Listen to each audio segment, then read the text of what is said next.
Fala galera, terceiro vídeo, da aula de hoje, nessa revisão que estamos fazendo aí sobre Antiguidade Oriental. Vamos lá? Nesse vídeo vamos trabalhar os hebreus, dando sequência nos povos da chamada Antiguidade Oriental, tá? Bom, os hebreus são um povo, oriundo da região da Mesopotâmia, mais precisamente da cidade de Ur, Por volta do ano 3000, 2800 a.C., Abraão, o primeiro patriarca dos hebreus, recebeu de Deus a missão de conduzir o seu povo até Canaã, a terra prometida, onde atualmente hoje é a Palestina e Israel.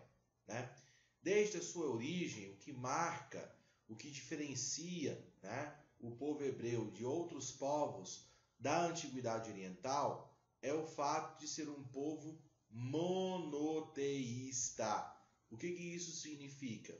Que eles acreditavam em apenas uma divindade, Jeová, Yahvé, Deus, seja lá o nome que você queira dar.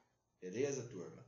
Outra questão, a principal fonte de estudo sobre a trajetória do povo hebreu é a Torá, o seu livro sagrado, que é o Pentateuco, os 5 primeiros livros da Bíblia.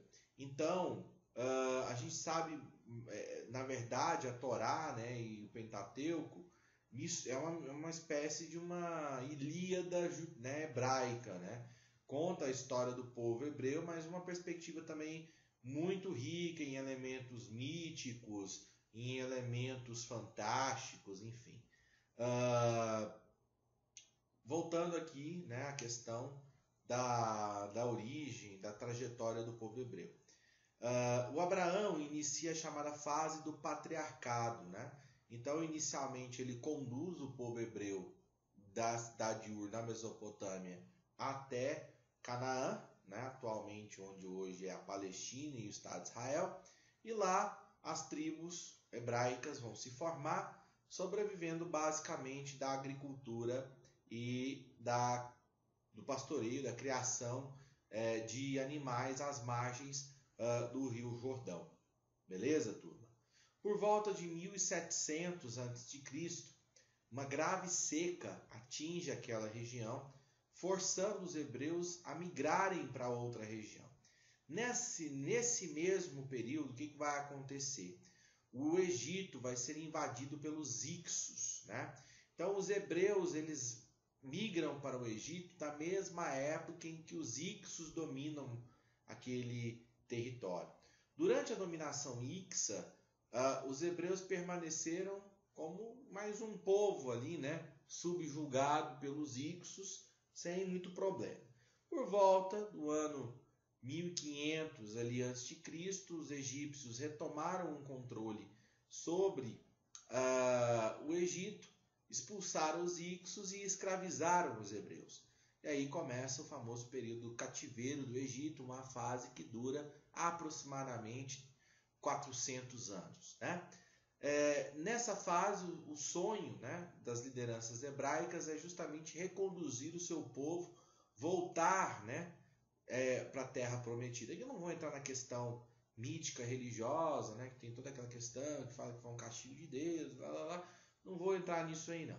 Até que surge a liderança de Moisés, que consegue esse feito de, entre aspas, libertar os hebreus da dominação egípcia e regressar à sua terra de origem, Canaã, onde hoje atualmente é a Palestina e o Estado de Israel. Professor, Moisés realmente abriu o Mar Vermelho, teve as 7 pragas do Egito, enfim, esses são elementos fantásticos, mitológicos que estão presentes na narrativa. A gente não sabe, não podemos afirmar nem desafirmar se isso realmente aconteceu ou não. O Moisés foi criado, ele foi criado por uma princesa egípcia e tal. Também não podemos afirmar isso. Não existe documentação escrita, né, nenhum artigo, nenhum documento, uma fonte histórica que trate disso aí. Bom, quando os hebreus regressaram a Canaã, inclusive foi nessa fase que Moisés, no deserto, lá no Monte Sião, né, recebeu os 10 mandamentos da lei de Deus. Inclusive, esse é um fator, né, importantíssimo, porque os 10 mandamentos contêm ali elementos tradicionais, morais e éticos que orientaram a formação da cultura ocidental, né? A região de Canaã estava ocupada pelos filisteus. E aí, Moisés, idoso, né, passa o bastão, né, vamos dizer assim, para um jovem chamado Josué. E nós temos o início da segunda fase da história hebraica, que é a fase dos juízes. Os juízes foram líderes militares que tiveram como missão a reconquista de Canaã, da terra prometida, após o êxodo, né, esse processo da saída ali do Egito para Canaã. 2 séculos depois, esse processo é concluído, né, parcialmente concluído, pelo Saul, né, que é considerado, aclamado pelas 12 tribos, como rei de Israel, do recém-formado reino de Israel. Saul governa, né, o Israel por volta do século 9 a.C., mas é substituído por Davi. Saul acaba tendo problemas mentais, né, e afastado. Davi toma o trono. Tem toda também a história mitológica em torno de Davi, né, Davi e Golias, aquela coisa, todo mundo vai entrar também nesse assunto. Davi vai ser um bom rei, né? Ele que consolida o reino de Israel, conclui a expansão territorial, né? A expulsão dos filisteus, transforma Jerusalém na capital do reino, cria um exército profissional, cria moeda, leis, né? Então é ele que burocratiza, né? Monta toda a estrutura. E durante o reinado do seu sucessor, seu filho Salomão, o reino de Israel alcança o seu apogeu, o seu ápice, né? O seu ápice. Mas ao mesmo tempo também entra em declínio. Por quê? Salomão mantinha uma luxuosa corte e, além disso, desviou muitos recursos para a construção do templo de Jerusalém, né?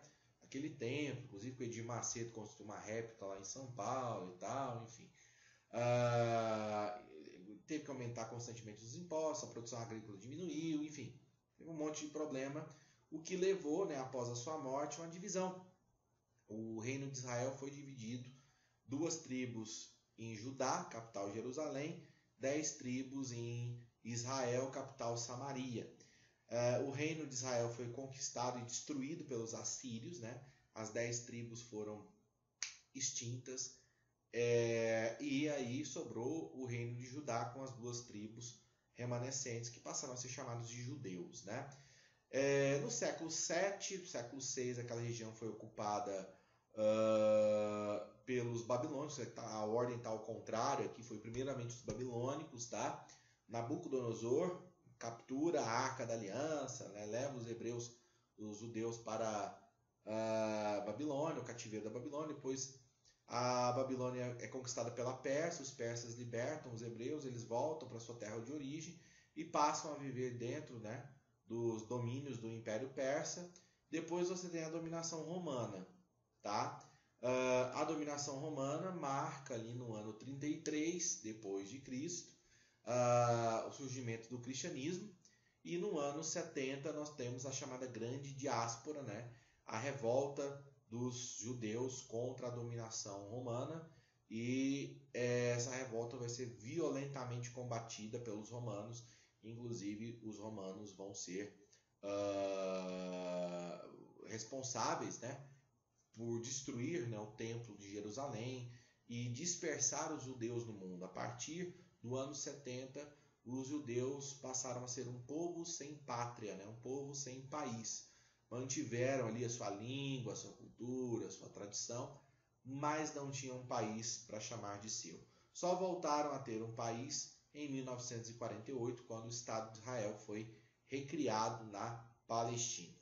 Beleza? Esse aí é um contexto de Segunda Guerra Mundial, de Guerra Fria, entra num outro momento. Para a gente poder continuar e finalizar, falaremos aqui um pouquinho dos persas e dos fenícios, né? Os persas, um povo de origem ali onde hoje atualmente é o Irã, né? Então, o iraniano, ele não é árabe, ele é persa, né? O Irã sofreu um processo de arabização durante a Idade Média. Naquela região do Planalto do Irã, nós tínhamos várias tribos e foi o rei Ciro que provocou, né, por volta ali do século XI a.C., a unificação dessas tribos, os Medo e os Persas, dando origem ao reino persa, ao Império Persa.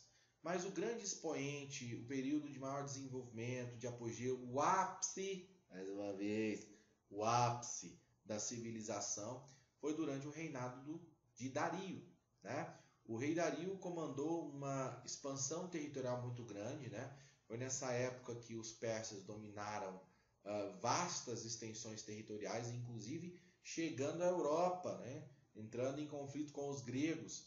E também foi o rei Dario que promoveu uma grande reforma administrativa. Criou um complexo sistema de estradas, criou o correio, né? Moedas, dividiu o império em províncias chamadas sátrapas, nomeou os governadores de províncias, as províncias são as satrápias, né?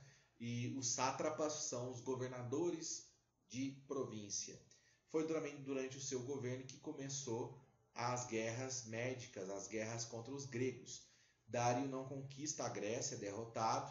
Depois o seu filho Xerxes tenta novamente, é derrotado novamente pelos gregos e no século IV a.C. a Pérsia vai ser conquistada por Alexandre o Grande.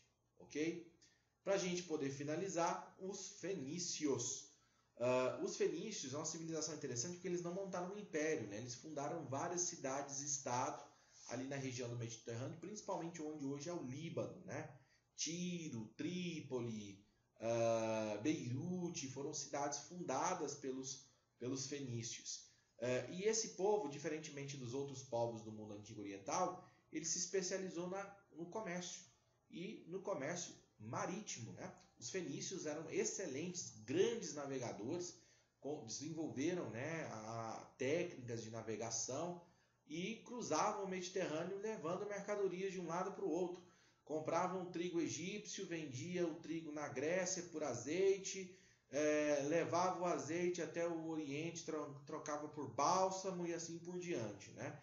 Então era um povo que se especializou no comércio. Cada cidade fenícia era governada por um conselho de grandes comerciantes, a famosa talassocracia, né? E graças ao desenvolvimento da atividade comercial, os fenícios também desenvolveram a escrita e a matemática. Graças aos fenícios nós temos o alfabeto fonético.